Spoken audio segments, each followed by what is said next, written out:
#AskDrJonas అని type చేసి మీ questions అడగండి, తప్పకుండా రిప్లై చేస్తాను. ఎం అనిల్ కుమార్ 6725.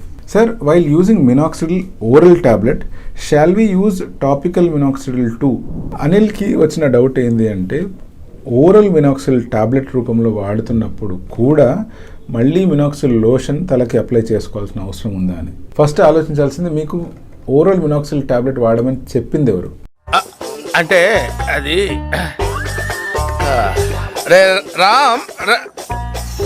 డెఫినెట్గా హెయిర్ లాస్ ఉంది అంటే టాపికల్ మినాక్సిడిల్ వాడమని అందరూ చెప్తారు. జనరల్ ఫిజిషియన్స్ కూడా దీన్ని సజెస్ట్ చేస్తూ ఉంటారు, అందులో ఎటువంటి తప్పు లేదు. బట్ మీకు ఓరల్ మినాక్సిడిల్ టాబ్లెట్ వాడాలి అంటే ఒక బ్యాటరీ ఆఫ్ టెస్ట్ చేయించడం చాలా అవసరం.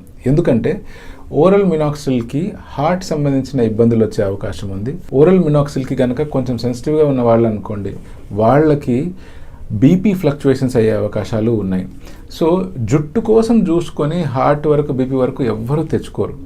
నిజంగా ఓరల్ మినాక్సిడిల్ వాడాల్సిన అవసరం ఉంది అనుకోండి, అటువంటప్పుడు మీ డెర్మటాలజిస్ట్ కానీ లేకపోతే మీ జనరల్ ఫిజిషియన్ కానీ అదే పనిగా ఈ హార్ట్ సంబంధించిన విషయం కానీ లేదా బీపీ సంబంధించిన టెస్ట్ కానీ అట్లీస్ట్ ఈసీజీ కానీ చెక్ చేసి దానివల్ల వచ్చే సైడ్ ఎఫెక్ట్స్ గురించి డీటెయిల్గా డిస్కస్ చేసి అప్పుడే మీకు టాబ్లెట్ ఇస్తారు. అంతేగాని మీరు సొంతంగా ఓరల్ మినాక్సిడిల్ టాబ్లెట్ పొరపాటున కూడా వాడొద్దండి, అది ఏమాత్రం సేఫ్ కాదు.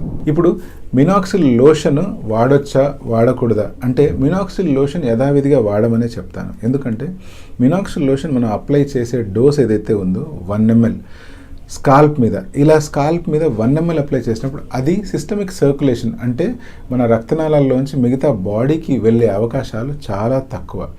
సో 1 ml వాడడం వల్ల అది లోకల్గానే యాక్టివ్గా ఉంటుంది తప్పిస్తే మన బ్లడ్ స్ట్రీమ్లోకి వెళ్ళే అవకాశాలు చాలా తక్కువ. కాబట్టి మీరు ఓరల్ మినాక్సిడిల్ టాబ్లెట్ వాడినా వాడకున్నా మినాక్సిడిల్ లోషన్ వాడడం మాత్రం స్టాప్ చేయదండి.